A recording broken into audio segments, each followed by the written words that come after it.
अब हम लोग क्लास 10 चैप्टर 1 इकोनॉमिक्स यानी अर्थशास्त्र के जो श्रृंखला चला रहे हैं वीडियो। अब हम आज जानेंगे उस श्रृंखला में उपनिवेशवाद से क्या समझते हैं या उपनिवेश से आप क्या समझते हैं।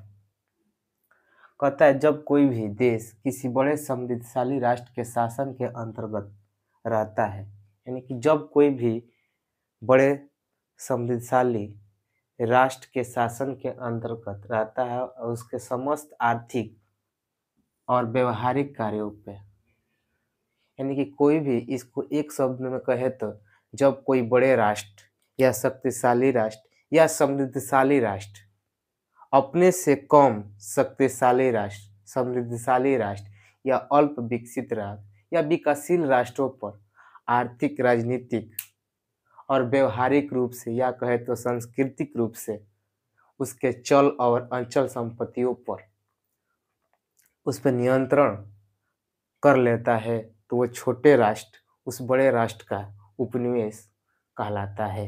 यानी कि एक उदाहरण से हम लोग समझेंगे। भारत लगभग करीब 200 वर्षों तक ब्रिटिश यानी कि ब्रिटेन का उपनिवेश था।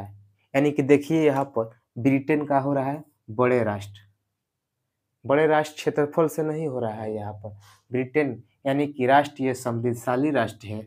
ये राष्ट्र जो हो रहा है शक्तिशाली राष्ट्र है और अपने से कम शक्तिशाली राष्ट्र या कम विकसित राष्ट्र या विकासशील राष्ट्रों को उसके चल अचल संपत्ति या कहे तो उसके आर्थिक संपत्ति और व्यवहारिक कार्यों को नियंत्रण और समन्वय करता है, तो हम लोग उसको कहते हैं उपनिवेशवाद। देखो फिर से एक बार हम पढ़ते हैं। जब कोई भी देश किसी बड़े समृद्धशाली राष्ट्र के शासन के अंतर्गत रहता है, उसके समस्त आर्थिक क्रिया और व्यवसायिक कार्यों का निर्देशन एवं नियंत्रण शासक देश का होता है, तो ऐसे देश शासित देश का उपनिवेशक कहा जाता है।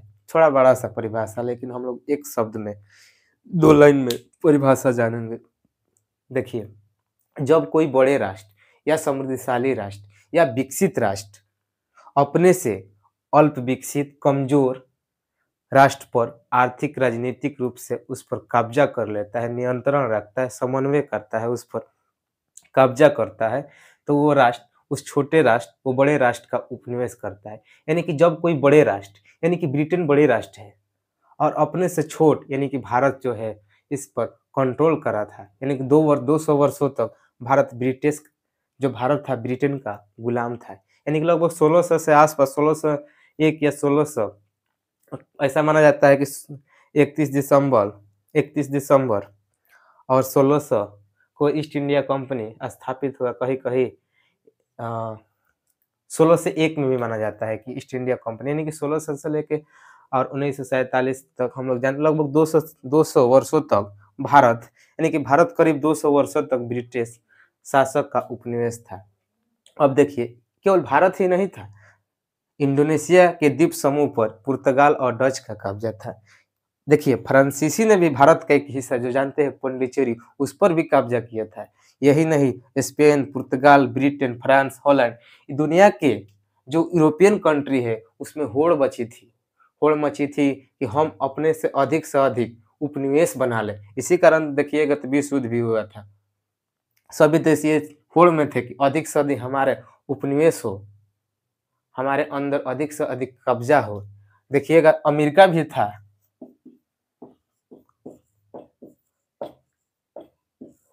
अमेरिका भी ब्रिटेन का अधीन था, यानी कि अमेरिका ब्रिटेन का उपनिवेश था। केवल भारत ही नहीं, यानी कि देखिएगा स्पेन, पुर्तगाल, ब्रिटेन, फ्रांस, हॉलैंड ये सभी आसपास की सीमाएं साझा करती है। यानी कि जब ब्रिटेन ये अपना उपनिवेश बनाने लगे तो इनके जो पड़ोसी देश है यानी कि फ्रांस, इनको भी देखकर प्रतिस्पर्धा होने लगी और इनमें होड़ मच गई और इन्होंने कहा अंततः सभी देश ये जो यूरोपियन कंट्री थे, ये लगभग 5 या 6 कंट्री थे, इन्होंने सारे देशों पर यानी कि चाहते थे कि अधिक से अधिक उपनिवेश को हमारे पास अधिक से अधिक उपनिवेश हो, जिस कारण देखिएगा कि प्रथम विश्व युद्ध भी इन्हीं कारणों से देखने को, द्वितीय विश्व युद्ध इन्हीं कारणों से देखने को मिला। यानी कि वहाँ के देशों में जब होड़ लग गई, यानी कि जो स्पेन, पुर्तगाल, ब्रिटेन, फ्रांस, हॉलैंड, जैसे ही प्रथम विश्व युद्ध हुआ, यानी कि प्रथम विश्व युद्ध देखा जाए तो इस उपनिवेशवाद के कारण ही प्रथम विश्व एक महत्वपूर्ण योगदान था उपनिवेशवाद को, प्रथम विश्व युद्ध होने के कारण। अब जैसे प्रथम विश्व समाप्त हुआ तो देखा गया कि जो जिस जिस देशों के पास उपनिवेश था वो देश ऐसा देखा गया वो देश अपने जो पड़ोसी देश है, पड़ोसी देशों की अपेक्षा ज्यादा समृद्धशाली, विकसित नजर आ रहे थे। ऐसे में जो पड़ोसी राष्ट्र है, जो पड़ोसी देश है, उनके बीच ये भी प्रतिस्पर्धा हुए उन जो उनके पड़ोसी देश थे कि हम भी क्यों ना अधिक से अधिक, हम भी क्यों ना अधिक से अधिक उपनिवेश बनाए, हम भी अधिक से अधिक जो छोटे राष्ट्र है, छोटे देश है, उस पर आधिपत्य कर ले। किस तरह से आधिपत्य कर ले? आर्थिक और व्यवहारिक रूप से। इसी के होड़ के कारण प्रथम विश्व युद्ध, द्वितीय विश्व युद्ध देखा जाए तो एक मुख्य कारण था उपनिवेशवाद। इसके साथ साथ अगर एक शब्द में कहे तो उपनिवेशवाद, अगर एक शब्द में कहे तो कम समृद्धशाली राष्ट्र है उसकी सारी चल और अचल संपत्तियों को दोहन कर देना, वहां के जितने भी संसाधन थे उनको दोहन कर देना ही उपनिवेशवाद कहलाता है। यानी कि वहां के जितने भी संसाधन थे, खनिज, उद्योग, जितने भी उद्योग क्षेत्र से थे, खनिज क्षेत्र से थे, या कहे तो वहां के सेवा क्षेत्र से थे, प्राथमिक क्षेत्र, वह पूर्ण रूप से वहां के संसाधनों को दोहन कर देना ही उपनिवेशवाद कहलाता है। कैसा लगा वीडियो? तब तक आप लोग देखते रहिए, चैनल को सब्सक्राइब कीजिए।